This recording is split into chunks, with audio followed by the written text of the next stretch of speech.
NX510v 5G AX3000 Wi-Fi 6 telephony router setup. 1. Unbox the router, remove the router and accessories from packaging. 2. Connect power, plug the router into a power outlet and turn it on. 3. Connect to modem, attach an Ethernet cable from your modem to the router's WAN port.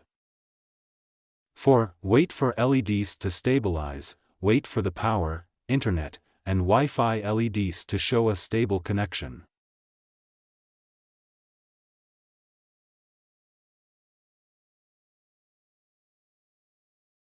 Five. Access router interface, connect a device to the router's Wi-Fi, default SSID and password are usually on a label, or via Ethernet. 6. Log into admin panel, open a browser, enter the router's IP address, often 192.168.1.1 or 192.168.0.1, and log in with default credentials. 7. Run Setup Wizard, follow the on-screen setup instructions, setting your network name, SSID, and password. 8. Enable telephony, go to telephony settings to set up VoIP features. 9. Save and reboot, save settings, reboot the router if prompted, and enjoy your connection.